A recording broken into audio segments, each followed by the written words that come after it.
place. It was the most incredible experience to go from a village on the Surrey-Kent border to the city of Leeds, to go to university and to set me up for a legal career. A really fortunate chance for me to fulfill potential. But for my brother, as I say, had difficulties learning. The system did not work for him. He got put to one side.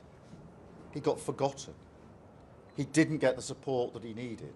And he had to fight every single day just to count, to be seen, to be taken into account.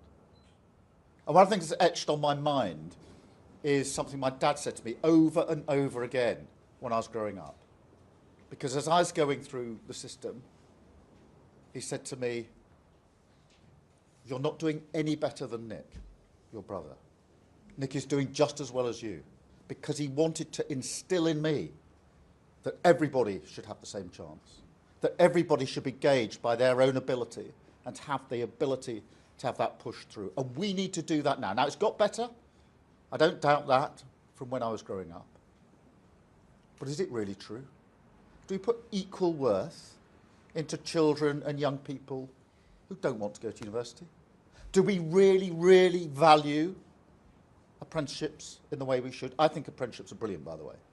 I'd really champion them. I think it's fantastic to leave school and go into an apprenticeship, which is just as skilled, uses just as much brain power, allows children to really show what they can do. But do we really value it?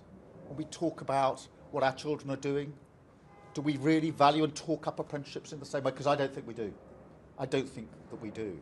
We still have this tilt in the system that suggests university is one thing and apprenticeship is the other. That's not true. It's not right. I don't believe in that.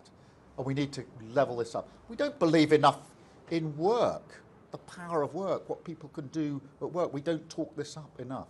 And so we need to change the system. We need to fight the system. We can't be complacent about this and simply say, well, it's all right, we shrug our shoulders.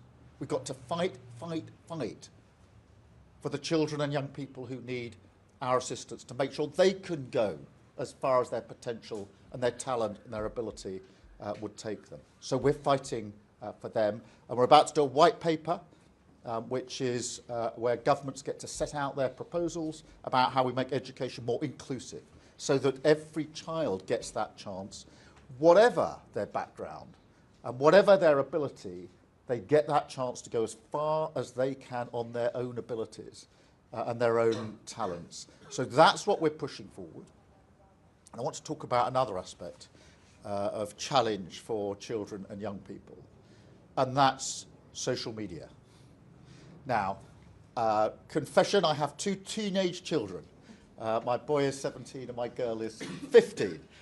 So I see this in the way many, many parents do, with a real sense of concern about the time that's spent on social media, the content that's available on social media, the addictive nature of a lot of what's happening on social media, the way it draws children in and takes away other aspects of their growing up because it's all online, it's all on their phones or their screens in front of them. I don't think there's a parent in the country who isn't worried about this, by the way. I really don't. Everybody's worried. And they feel, how am I supposed to police this on my own as a parent? And it's very, very difficult. And we as a government need to be up there alongside parents, providing leadership and support for them when it comes to social media. And we will.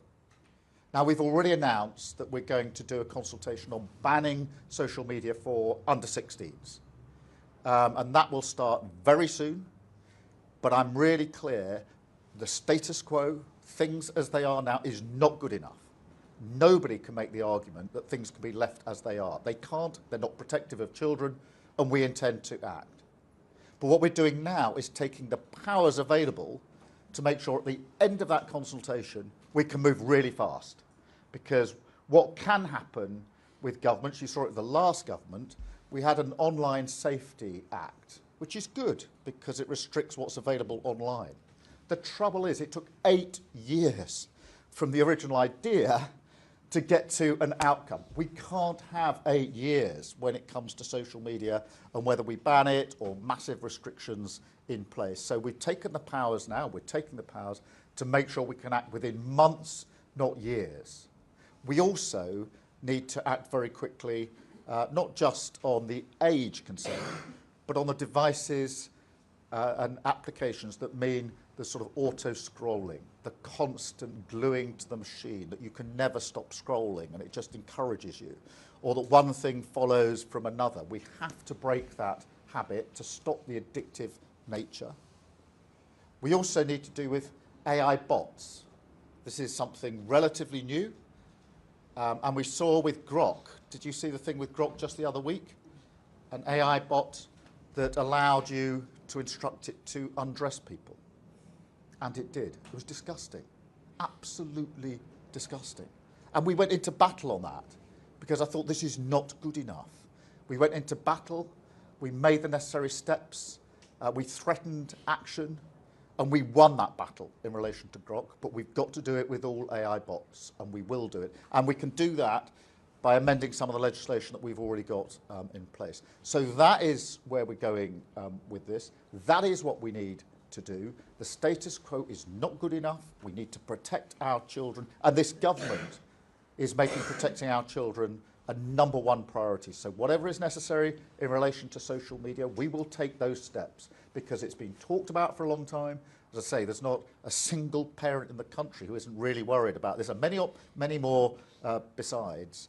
But we can't just wait and take years and years and years. We need to act very quickly, and that's what we're intending to do. So I wanted to share that with you.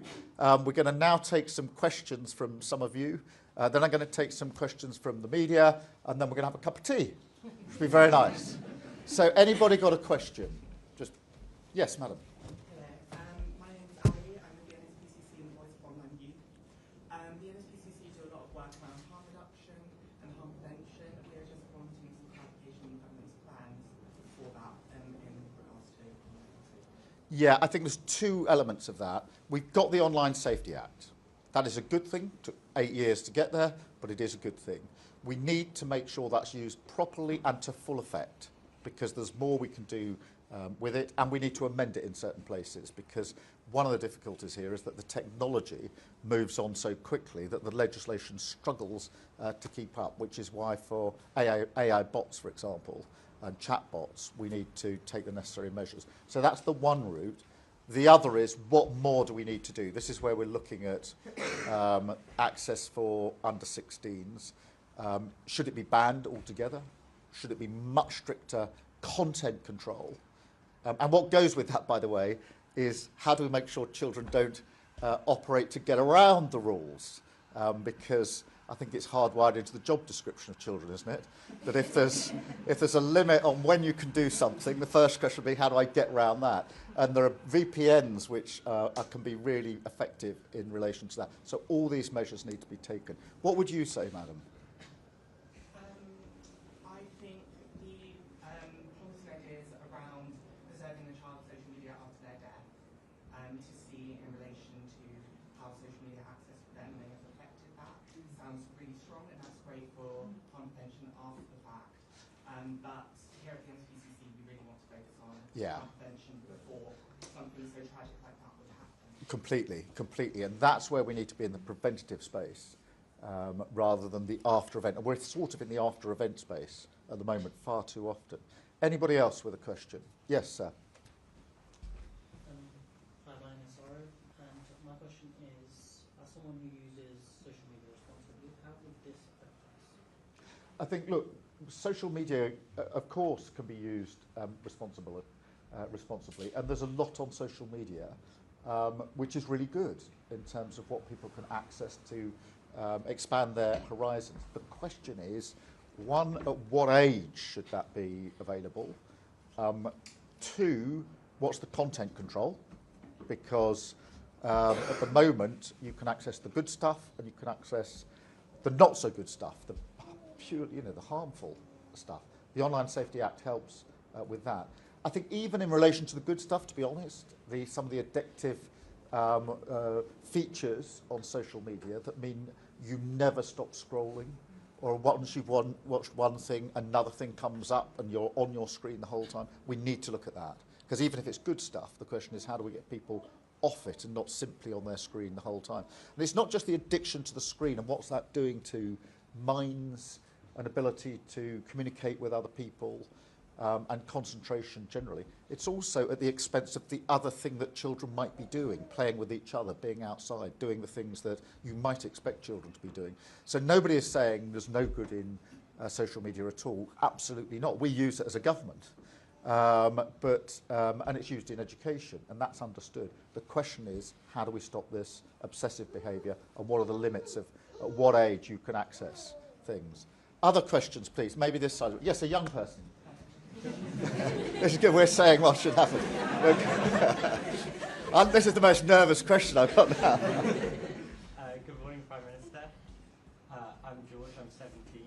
I wanted to ask about the representation of the people bill, which is being put before Parliament, and how giving 16 and 17-year-olds the vote, this being incompatible with the social media ban under 16, because the majority of young people get their news from social media, from their TikTok feed.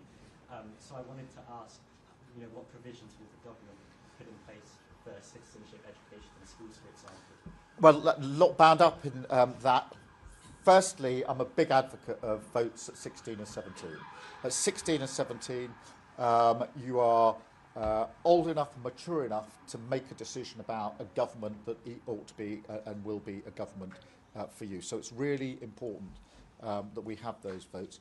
We do need to make sure the citizenship is part of what we look at. We've broadened the curriculum in schools because I think children and young people ought to learn about citizenship and how we operate as a society more generally. It's very important skills that they need for life. I'm acutely aware of your point about news because in politics there's always been a heavy sort of focus on newspapers, but frankly I don't think many people young people certainly, ever read newspapers anymore. Or even sit down as a family and watch the 6 or 10 o'clock news. It's much more likely to be through social media. And really goes with the point this gentleman made. We must make sure that we're not cutting off sensible and good access for young people. Where do you get your news from? Well, I'm kind of the anomaly, so I actually watch the news at 10. You do watch the news, This is good. This is good. But the majority of my friends, I'd say, probably get on TikTok. Yeah, yeah. Other questions? Yes, madam. And then we'll come to you. My name's Jasmine. I was just wondering, a lot of the reasons potentially that young people sit at home scrolling is they don't have access to good youth services, sports and arts clubs. So what are you doing around that to make sure that young people have an alternative to sitting at home scrolling? This is so important because over the last, 15, 16 years, the policy of the last government was to cut. And they cut youth services and youth support massively to the point where in some places it's almost non-existent, apart from where people are doing it on a voluntary basis. We need to turn that back around. And we've just published our youth strategy, which absolutely makes it clear that those services, that support needs to be there in every single place. And it may be sport, it may be clubs, it may be the ability to play music and do things together in a way that isn't available at the moment. Hugely important. So we need to put that back in. The youth strategy was fantastically done because Lisa Nandy, the Secretary of State, did it. And she got a group of young people that she formed into a council to devise the youth strategy because she was really conscious that the last thing any young person needs is a politician much older than them deciding what they want. And so we brought them in. So the strategy actually has the fingerprints of young people. And they were the ones that said they want more services, they want more clubs, they want more that they can access. So they've actually got other things to do with their lives rather than get stuck looking only at social media. And that is really important in all backgrounds. Thank you. I've got a young person here. Yeah, hi, my name's Cosima. I'm from FlipGen. And I was wondering how the government's going to make sure that youth voice is properly included in the consultation so that, as you said, any decisions made really meet young people where they are and address the harms they face. Yeah, we must have young people involved in the consultation, just as we had them involved in the youth strategy, because you will have strong views, and it's your future that we are talking about, and therefore this will be fully accessible. It will be a 3-month consultation. It'll start fairly soon, and we'll make sure that all voices are taken into account. That's the right thing to do, and there are mixed views. Some people very strongly say there should be a complete ban on under-16s. Other people, I think the NSPCC, say not so fast. You might drive children to other places. That won't be so good. We do need to take that into account. But what we can't do is take sort of months and months and months for a consultation, then years and years and years, so that you'll all be well past 16 by the time we actually come to a conclusion. If we're going to take action, and we must, then we need to be in a position to do it quickly, not slowly. And as I say, the Online Safety Act was passed or brought into being by the last government. It is a big improvement, to be fair. It is a big improvement. But honestly, 8 years from the idea that you need to protect against harm online to actually bringing in a provision. And amongst the problems is that in that 8 years, technology then moved on, and therefore the bit you've captured is all very well, but then there's the bit you haven't captured, which isn't so good. I'll take one more and then I'll go to the media. Yes, madam. Hi, I'm Zainab. I'm one of Georgia Gold's constituents. So You've got a great member of parliament. we've sort of touched upon this already about women's safety, particularly in light of the Grok AI scandal. One of my biggest concerns of young women on the internet, posting on social media, is AI and AI misuse. So my question would be, as AI is constantly evolving, what actions are the government taking to combat that AI? I'm so glad you've raised this, because most people in the room will know what happened with Grok just a few weeks ago. But it was grotesque. Having an ability to instruct an AI bot to undress, particularly women, online, is just so grotesque and disgusting that you'd think it wouldn't be allowed. You'd think that platform provider, once they saw it, would say, take that down. But that wasn't the case. We went into battle on Grok, and the platform provider, the first response was not, get rid of this disgusting feature. It was, oh, we'll make it a premium service. So you've got to pay for it. I tell you, I'm kidding you not. That is the battle we're in, because the response was not, get rid of it. The response was, well, if we restrict access to it to people who can pay for it, is that good enough? We said, no, it's not good enough. That's why we need to act here. In that particular case, we just fought them and fought them and fought them until they backed down. And I'm really proud of what the government did then. But that was, I mean, to go back to a point that was made slightly earlier, that's a reaction to something that's happened. What we need to do is get in early, and that's why we're going to bring in an amendment to existing bill going through Parliament, so that we can get in early and take the necessary measures. So thank you for that. I think we're going to, yeah, Shihab. Shihab Khan from ITV News. Prime Minister, a few weeks ago, it felt as though the prospect of a social media ban for under-16s felt like it was a long way away. Now it feels as though we're edging slightly closer in that direction. Do you feel as though the government has been too slow to act in the past? Is this an indication that you want things to move a lot quicker? And what does your gut instinct tell you about the ban for under-16? And a quick second question, if I may. The think tank Labour Together supported you, your former Chief of Staff used to run it. There are now calls for an inquiry into the claims that a report was commissioned by potentially a minister in your government who was then used to smear journalists.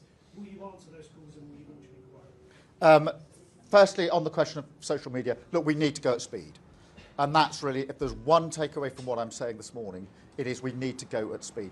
Everybody, I think, pretty much, perhaps the platform providers are the exception, knows that we need better protection for children. We haven't got it. The status quo is not good enough. And as I said a moment ago, the Online Safety Act, yes, a good piece of legislation under the last government, but it took 8 years from the discussion that something needs to be done to an outcome. I'm not prepared to let this take 8 years, which is why we're taking the powers now. We'll have the consultation, and then when we've got the outcome, we can implement it very, very quickly. And I say implement it because there will be action coming out of this consultation. There is no way we have a consultation here and conclude that the status quo is fine, things don't need to change. They don't protect children enough. We need to take action to fight for those children and fight for their parents, frankly, because a lot of parents feel, I'm left to police this on my own. How am I supposed to do that? I need a government that's up there with me. So yes, absolutely, we want to go more quickly. In relation to the consultation, look, I'm open-minded about it. I can see the argument for a ban. I can see the argument that a much more restrictive content-based approach, which doesn't necessarily cut out news and useful information. I think we need to test those options in the consultation, but whatever the outcome, it can't be nothing. It can't be the status quo. We have got to act to protect children. We've got to act, frankly, to help parents and carers who are all really worried about this in relation to their own children and the children they know, and they want to know the government's on their side and it's going to come up and show leadership and support to them in what they need to do. In relation to your second question on Labour Together, there will be a Cabinet Office investigation into the allegations, and quite right to, and so that is already in place. I didn't know anything about this investigation, and it absolutely needs to be looked into, so the Cabinet Office will be establishing the facts. Thank you, and I think I'm taking a second one from Chris. Thanks, Chris TMPA. To talk about keeping people safe more widely, the Chief of the Defence Staff and his German counterpart have been in the newspapers talking about the moral case for the army. Do you need to start making that moral case, and does that involve bringing the 3% of GDP spending target forward to 2029? Well, thank you for that. You will have seen over the weekend, I was making the argument at the Munich Security Conference that we, the UK and Europe, need to step up when it comes to defence and security. We have a threat of Russian aggression, which is obvious. In a few days' time, it's the 4-year anniversary of the start of the conflict in Ukraine. We want a just and lasting peace, but that will not extinguish the Russian threat. And we need to be alert to that, because that's going to affect every single person in this room, every single person in this country. So we need to step up. That means on defence spending, we need to go faster. We've obviously made commitments already in relation to that. But it goes beyond just how much you spend. It's also whether you coordinate and collaborate with other like-minded countries, particularly in Europe. And that's the case I've been making, which is that in addition to how much you spend, it's got to be how you work together as a group of countries. How we make NATO stronger, a European NATO, if you like. NATO has been the most successful military alliance the world has ever seen.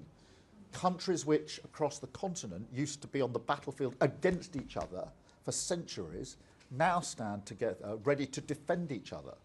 That's what we need to build on. That will affect every person in this country, and that's where I'm absolutely determined that the United Kingdom will show the leadership that's necessary. Thank you very much indeed. I think I'm now going to have a cup of tea, and I'm going here. Or I may not have to. I may not sit here. How are you doing? Nice to see you. Thanks so much for being here. How are you?